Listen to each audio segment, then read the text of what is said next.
misis. Mayroon ako sasabihin. Ayan, mainit-init pa. Alam nyo ba, friends, families, and future clients, nandito ako ngayon sa Mesentrina in Calamba, Laguna. Bakit? Kasi meron dito na mga ready for occupancy na house and lot. So meaning, lilipat ka na lang agad. Yun, nakatayo na yung bahay. So kumbaga RFO unit na siya na for sure magugustuhan nyo. Kasi tignan nyo yung subdivision na to, buong buo na, marami nang nakalipat. So meron na lang silang limited units na RFO pa. So gusto ko ipakita yun sa inyo. So tara na! Your dream house made possible by the dependable. Centrina Calamba is situated at Barangay Lawa, Calamba City, Laguna. Centrina lets you enjoy the best of both worlds. The quiet ambience of suburban living, and the convenience of everything you need. It is a 5.7 hectare first-class residential community overlooking scenic mountain views with an elegant Asian modern homes that provide functional and quality features.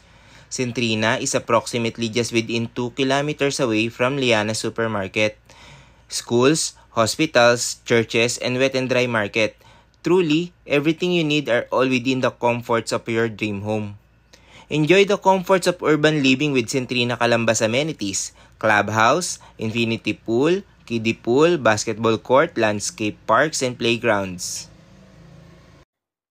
Friends, families, and future clients, nandito ko ngayon sa isang ready for occupancy na house and lot dito sa Mesentrina in Calamba, Laguna. So this house has 154 square meters na corner lot. Nasa corner po tayo. Ayan. Tapos, meron siyang 147 na floor area na usable space. So this house features 3 bedrooms, 3 toilet and bath, then meron ka pang car park, meron ka pang deck sa taas, at meron tong attic. So papakita natin lahat yan. Pero this time, papakita ko muna yung exterior ng bahay. So sinabi ko 154 square meters na corner lot. Ayan, nandito po tayo ngayon sa kanto. So, ang property line po natin, dito magsisimula. So, ito po yung coverage ng 154 square meters. Ayan, tara, dito.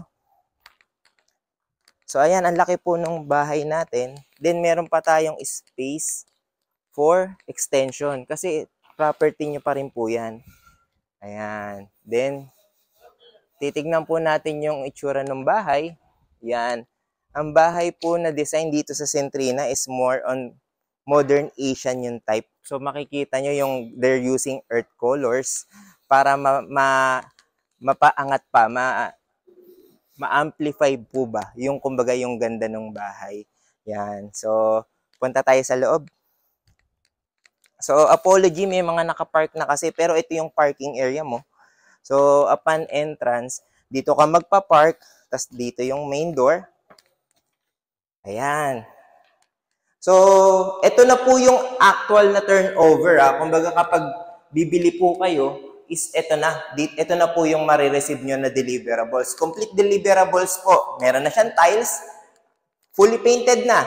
Tapos, meron na rin mga partition, saka may ceiling. Ayan. So, makikita nyo naman, meron pa siyang sliding door dito. So, ito po yung access dun sa mga future nyo po na mga extensions. Ayan, kung gusto nyo pong gawing coffee area to, dito po. Ayan. Tapos, ang ganda ng kitchen. Napakaluwag. So, kumbaga, nag-e-echo na yung boses ko dito kasi sa laki ng space dito sa baba. So, ang laki ng kitchen, granite. Then, meron ka pang sink. Tapos, ayan, meron na siya mga cabinets. So, kumbaga, talagang malilipat ka na lang. Ayan. Then, papakita ko sa inyo yung CR. Ayan. So, yan yung CR number 1. So, full tiles. So, kompleto na. May shower, may toilet bowl, may lavatory. Kompleto na po yan. Ayan. Then, ito po yung access papunta dun sa labas. Ayan. So, ito po yung kasama dun sa 154 square meters. So, pasensya na ang ongoing construction yung sa kapitbahay, pero ito po yung additional space na yon. Yan, tara, punta po tayo dun sa ibang part ng bahay. Ito po. So, very seldom na makakakita ka ng storage area. Ayan. So, natutuwa ako dito sa RFO unit na to kasi syempre tayo mga Pilipino, aminin naman natin, di ba? Meron tayong mga abubot, meron tayong mga extrang gamit na hindi natin tinatapon. Dito natin siya ilalagay para maging mas malinis yung bahay natin. Ayan. Ganda dito. Then, punta tayo sa taas. So, ini-imagine ko ito yung magiging living area mo. So, ang laki ng living area mo dito. Then, dyan yung dining. So, kompleto na talagang lilipat ka na lang. So, ang maganda dito, wala ka nang papaayos talaga. So, punta tayo sa taas. Papakita ko yung mga bedrooms.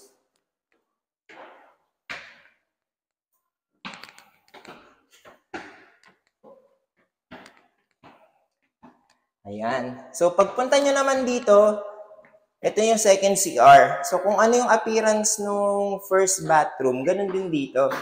So, kompleto din. May shower din, may mga accessories, saka full tiles na siya. Yan.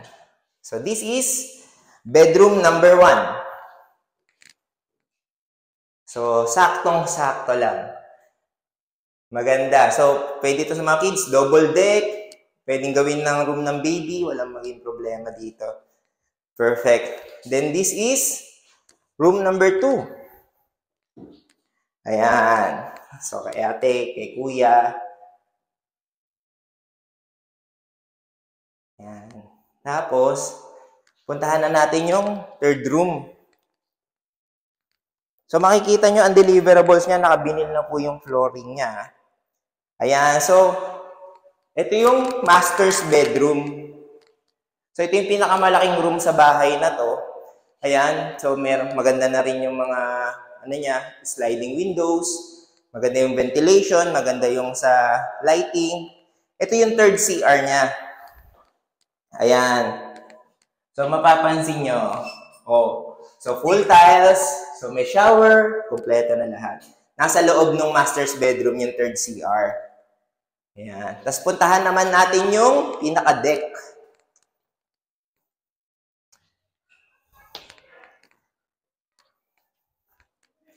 Napakaganda dito.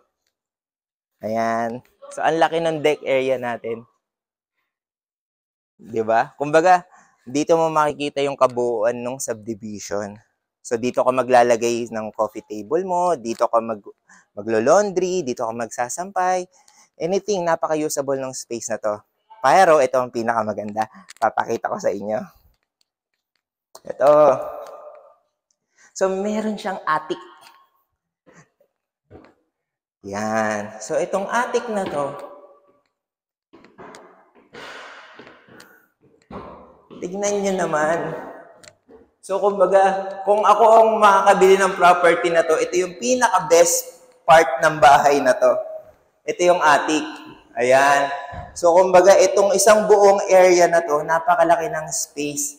So, di ba? Kumbaga, pwede mong gawing entertainment room, pwede mong gawing family room, pwede mong gawing sarili mong room. Di ba? Ang laki. Ayan. So, kasama to sa 147 square meters na usable space nitong ready for occupancy unit. Inuulit ko po, itong pinapakita natin na bahay, ito na po yun. Ito na po talaga yung binibenta nila na bahay. So, if you're interested, contact me and thank you for watching this video.